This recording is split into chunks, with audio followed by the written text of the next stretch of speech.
اما بعد فاعوذ باللہ من الشیطان الرجیم بسم اللہ الرحمن الرحیم۔ میرے معزز سامعین و ناظرین السلام علیکم۔ میرے پیارے آقا صلی اللہ تعالی علیہ وسلم کی پیاری پیاری احادیث کے ساتھ آپ کے سامنے حاضر خدمت ہوں۔ جو کچھ بیان ہو اللہ تعالیٰ اس پہ عمل کرنے کی توفیق عطا فرمائے۔ مسلسل حدیث کا سلسلہ جاری ہے۔ آج جو حدیث مبارکہ ہے اس کے راوی حضرت ابو ہریرہ رضی اللہ تعالی عنہ بیان کرتے ہیں، نبی اکرم صلی اللہ علیہ وسلم نے ارشاد فرمایا، پہلوان وہ نہیں جو دوسرے کو پچھاڑ دے، پہلوان وہ ہے جو غصے کے وقت اپنے اوپر قابو رکھے۔ آپ نے سنا میدان میں اور کسی کو ہرا دینا یہ پہلوانی نہیں ہے۔ اصل پہلوان کون ہے؟ حضور نے فرمایا جو اپنے اوپر قابو رکھے۔ انسان کا سب سے بڑا دشمن اس کا نفس ہے۔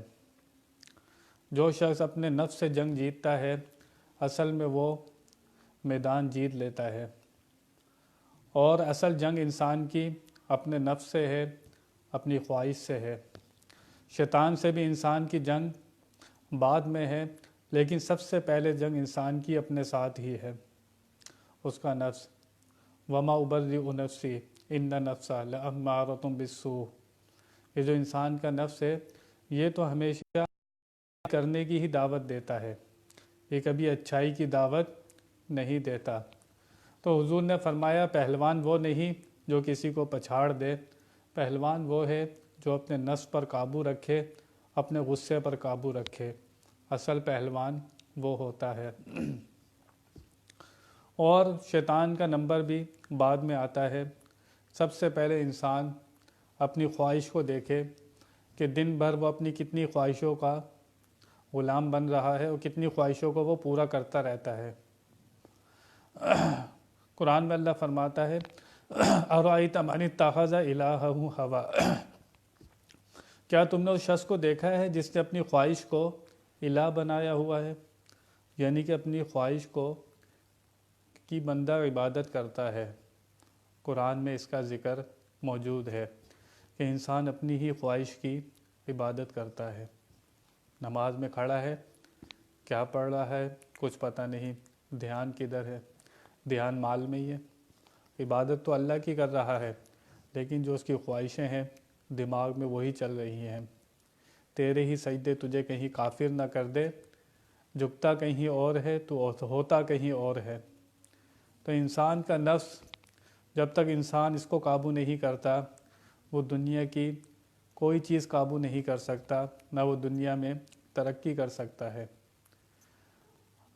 اس لیے حدیث شریف میں فرمایا گیا کہ مر جانے سے پہلے، حدیث شریف مشہور حدیث شریف، کیا مطلب ہے؟ خودکشی کا حکم دیا جا رہا ہے۔ اس حدیث کا مطلب کیا ہے کہ مر جانے سے پہلے؟ حضور فرمایا کرتے تھے صدیق اکبر کے بارے میں، کسی کو اگر چلتا پھرتا مردہ دیکھنا ہے نا، صدیق اکبر کو دیکھ لو کہ انہوں نے اپنے نفس کو مار دیا ہے۔ جو اپنے نفس کو مار دیتا ہے وہ ہوتا تو دنیا میں ہی ہے، لیکن چلتا پھرتا وہ مردہ ہوتا ہے۔ اور موت کس کو آتی ہے؟ وہ نفس کو آتی ہے۔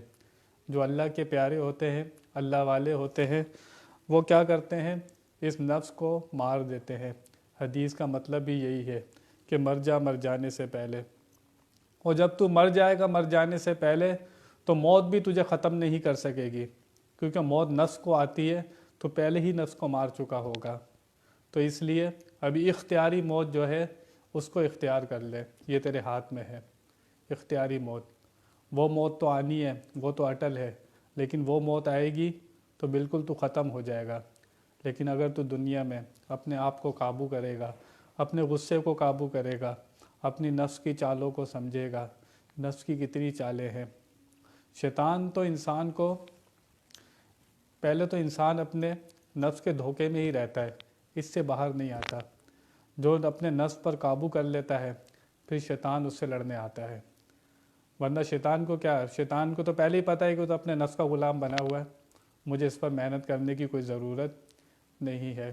لیکن جو راہ حق کا مسافر بنتا ہے، جو اس کی طرف جاتا ہے، جو اس کی طرف سفر کر لیتا ہے، جو اپنے نفس پر قابو کر لیتا ہے، پھر شیطان اس کے سامنے آتا ہے، طرح طرح کی مصیبتیں کھڑی کرتا ہے، طرح طرح کی پریشانیاں کھڑی کرتا ہے، پھر اس کا امتحان شروع ہوتا ہے۔ جو اپنے نفس پر قابو پا لیتا ہے، سب سے مشکل کام ہے، جہاد اکبر کہا گیا اس کو، یعنی کہ جو آپ جہاد کرتے ہیں کافروں کے ساتھ وہ جہاد اصغر کہلاتا ہے، اور جو نفس کے ساتھ جہاد ہوتا ہے یہ جہاد اکبر کہلاتا ہے۔ وہ تو کبھی موقع ملے گا آپ کو کافروں کے ساتھ جہاد کرنے کا تو کبھی کوئی جہاد کرے گا، اب تو اس کی بھی نوبت نہیں آتی، اب تو ایٹمی جنگ ہے، اب تو جہاد کرنے کا بھی شاید کسی کو موقع ملے، لیکن حضور نے فرمایا یہ نفس کے ساتھ جہاد یہ جہاد اکبر کہلاتا ہے۔ وہ تو ایک دفعہ جنگ ہوگی، انسان جنگ کرے گا مر جائے گا، لیکن جو جہاد اکبر کرتا ہے وہ دن میں کئی بار مرتا ہے، صبح سے لے کر رات تک پتہ نہیں کتنی مرتبہ وہ مرتا ہے، اس کا نفس زور لگاتا ہے، شیطان زور لگاتا ہے، دنیا کے برے لوگ زور لگاتے ہیں، دنیا کی بری چیزیں زور لگاتی ہیں، سب سے اس کو بچنا پڑتا ہے، سب سے بچ کر چلنا پڑتا ہے۔ جب اتنا بچ کر چلے گا صبح سے لے کر رات تک تو اس کے لیے اللہ تعالیٰ نے انعام بھی بہت بڑا رکھا ہے۔ حضور فرماتے ہیں ایک قدم اپنا نفس پہ رکھ دو، دوسرا قدم تمہارا جنت میں ہوگا، انعام بھی بہت بڑا ہے۔ صحابہ کرام نے کیا کیا تھا؟ اپنے نفس کا تزکیہ کیا تھا، اپنے آپ کو پاک کیا تھا۔ دنیا میں انسان آیا ہے، اسی لیے آیا ہے، اور اس کی یہی کوشش ہونی چاہیے کہ یہ اپنے آپ کو پاک صاف کرے، لیکن جب تک یہ پاک صاف نہیں کرتا، اپنے آپ کے اندر تقوی و پرہیزگاری نہیں لاتا، اس کی عبادت اس کو کامیابی کی طرف نہیں لے کر جا رہی۔ کامیابی کی طرف کب جائے گا یہ؟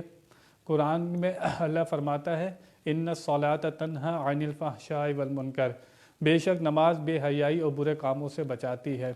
اگر انسان نماز پڑھتا ہے اور بے حیائی اور برے کاموں سے بچتا ہے تو سمجھ لو اس کی نماز قبول ہو رہی ہے۔ اور جو روزے رکھتا ہے، اللہ فرماتا ہے ہم نے روزے اس لیے فرض کیے تاکہ تم متقی ہو جاؤ، تاکہ تم پرہیزگار ہو جاؤ۔ روزے رکھنے کے بعد بھی انسان اگر متقی اور پرہیزگار نہ ہوا تو اس کو سوچنا چاہیے کہ اس نے روزے جو رکھے وہ رسمی تھے، روزے سے اس سے کچھ حاصل نہیں ہوا۔ اسلام نے جتنی عبادات بندے سے کروائی ہیں، روزہ رکھوایا، زکوٰۃ دی، حج کروایا، جتنی نمازیں پڑھوائی، نفل پڑھوائے، صدقات کروائے، اسلام نے جتنے احکام بندے پر لگائے وہ سب کیوں لگائے؟ آپ اس کا لب و لباب دیکھیں، اس کا نتیجہ دیکھیں تو نتیجہ آپ کے سامنے آئے گا۔ اس لیے سب کچھ کروایا گیا، انسان تقوی کے اوپر آ جائے، پرہیزگاری کے اوپر آ جائے، اپنے نفس کو کنٹرول کر لے، شیطان کو ہرا دے، یہ بس اس لیے انسان کی اسلام تربیت کرتا ہے۔ اس کو زیادہ سے زیادہ قرآن پڑھنے کو کہا گیا، اللہ کا نام لینے کو کہا گیا، درود شریف پڑھنے کو کہا گیا کثرت کے ساتھ۔ کیوں کہا گیا؟ یہ جتنا رب کا نام لے گا، اللہ کا نام لیتا رہے گا، یہ پاک ہوتا رہے گا۔ ہاتھ کام میں لگا رہے، زبان اور دل اس کی یاد میں لگا رہے تو اندر صفائی ہوتی رہتی ہے۔ یہ آسان کام نہیں ہے۔ نفس کو مارنے والے اللہ کے ولی ہو جاتے ہیں، جو نفس کو مارتا ہے وہ اللہ کا دوست ہو جاتا ہے۔ تو حضور فرما رہے ہیں پہلوان ہے وہ شخص جو اپنے نفس کو مارے۔ حضور نے کہا پہلوان کتنا طاقتور ہوتا ہے جسمانی لحاظ سے؟ حضور نے کہا وہ پہلوان نہیں ہے۔ پہلوان کون ہے؟ جو غصے کے وقت اپنے آپ پر قابو رکھے، اپنے نفس پر قابو رکھے، وہ اپنی خواہش کو لگام دے۔ دن بھر میں انسان کی کتنی خواہشیں ابھرتی ہیں، کتنے خیالات آتے ہیں، کتنی سوچیں آتی ہیں، اس کو مینیج کرنا کہ کون سی سوچ اچھی ہے، کون سی سوچ بری ہے، اچھی سوچ کی طرف جانا، اچھے ارادے کی طرف جانا، برے ارادے سے اپنے آپ کو روکنا، یہی انسان کا امتحان ہے۔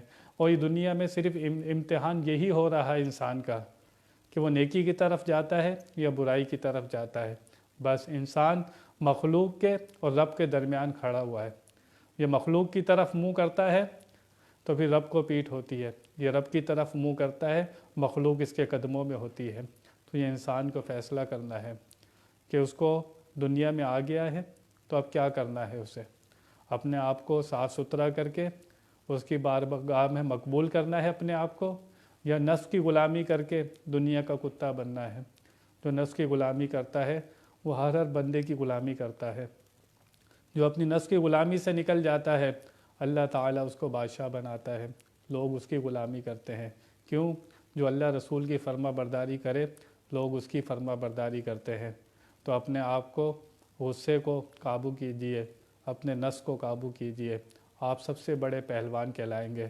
سب سے مشکل کام ہے، لیکن کوئی کام مشکل نہیں ہوتا، لیکن جب بندہ ارادہ کر لیتا ہے، دنیا کے کام بھی کتنے مشکل ہوتے ہیں، لیکن بندہ ارادہ کرتا ہے تو وہ کام کر لیتا ہے، ماسٹر بھی کر لیتا ہے، انجینئر بھی بن جاتا ہے، ڈاکٹر بھی بن جاتا ہے، سب کام کر لیتا ہے۔ اگر وہ ارادہ کرے میں اپنی خواہش کے خلاف کام کروں گا، اپنے نفس کے خلاف کام کروں گا، تو وہ بھی اللہ کا پیارا بن جاتا ہے۔ ایک بزرگ بیمار ہو گئے، واقعہ بہت مشہور ہے، بزرگ بیمار ہو گئے تو ان کا بخار نہیں اتر رہا تھا، تو لوگوں نے کہا حضرت بہت دن ہو گئے آپ کا بخار نہیں اتر رہا۔ اللہ والے تھے وہ، انہوں نے کہا ایک ہندو ہے اس کو مرض صلب آتا ہے، ڈرتے ڈرتے بات کی کہ آپ کہے تو میں اس کو بلا دوں۔ حضرت نے تھوڑے دن کے بعد کہا اچھا تم اس کو بلا لاؤ۔ وہ ہندو تھا، آیا حضرت کے سامنے، حضرت کی طبیعت، بخار چڑھا ہوا تھا آپ کو، تو جیسے ہی وہ آیا اس نے آ کر وہی جو اپنا منتر پڑھتا تھا اس نے پڑھا اور حضرت کا بخار سلب کر لیا اس نے۔ حضرت صاحب بالکل ٹھیک ہو گئے۔ حضرت صاحب نے اس سے سوال کر لیا، اللہ والوں نے فرمایا تجھے یہ طاقت ملی کیسے، تجھے یہ کمال ملا کیسے، یہ تو بتا دے کہ تو یہ مرض کو کیسے کھینچ لیتا ہے۔ اس نے کہا حضرت بات یہ ہے مجھے اپنے نفس کی مخالفت سے ملا۔ اگر میرا نفس کہتا ہے کہ کھا میں نہیں کھاتا، وہ کہتا ہے پی میں نہیں پیتا، وہ کہتا ہے سو جا میں نہیں سوتا، میں اپنے نفس کی مخالفت کرتا ہوں ہمیشہ۔ وہ گنواتا رہا کہ کتنے کام میں اپنے نفس کے خلاف کرتا ہوں۔ حضرت نے فرمایا یہ بتا کلمہ پڑھنے سے، مسلمان ہونے سے تیرا نفس کیا کہتا ہے؟ سوچنے لگا، کہنے لگا نفس مخالفت کر رہا ہے۔ حضرت نے کہا تو یہاں اپنے نفس کی مخالفت کیوں نہیں کرتا؟ یہاں مخالفت کرنا اپنے نفس کی، ہر جگہ مخالفت کرتا ہے، یہاں کیوں نہیں کر رہا؟ اس نے فوراً کلمہ پڑھا اور مسلمان ہو گیا۔ نفس کی مخالفت سے اس کو یہ کمال ملا تھا۔ غیر مسلم تھا، ہندو تھا، کوئی مسلمان اگر اپنے نفس کی مخالفت کرے گا، مومن کوئی اپنے نفس کی مخالفت کرے گا، اس کا درجہ کیا ہوگا آپ اندازہ کر سکتے ہیں۔ دنیا میں مسلمان ہو گیا، بندہ اسلام لے آیا، اس کے بعد اس کی پہلی جنگ اپنے نفس کے ساتھ ہے، اپنی خواہش کے ساتھ ہے، اپنے ارادوں کے ساتھ ہے، اپنی سوچوں کے ساتھ ہے۔ بس وہ اس کی سب کچھ نیکی کی طرف جا رہا ہے یا برائی کی طرف جا رہا ہے، بس اس کو یہی سوچنا ہے۔ کسی مفتی سے پوچھنے کی ضرورت نہیں ہے، اللہ نے دل ایسا بنایا ہے۔ علامہ اقبال کہتے ہیں ملا سے نہ پوچھ، ملا سے نہ پوچھ، اپنے دل سے پوچھ، تیرا دل بتا دے گا یہ کام تو اچھا کر رہا ہے یا برا کر رہا ہے۔ ضمیر زندہ ہونا چاہیے۔ تو انسان جب گناہوں میں مبتلا رہتا ہے اور توبہ نہیں کرتا تو دل سیاہ ہو جاتا ہے۔ سب سے پہلے توبہ کیجئے اور اپنے نفس کو قابو کرنے کی کوشش کیجئے، اس سے جہاد کیجئے۔ حضور نے اس کو جہاد اکبر فرمایا۔ جو کچھ بیان ہوا اللہ تعالیٰ اس پہ عمل کرنے کی توفیق عطا فرمائے۔ وآخر دعوانا الحمد للہ رب العالمین۔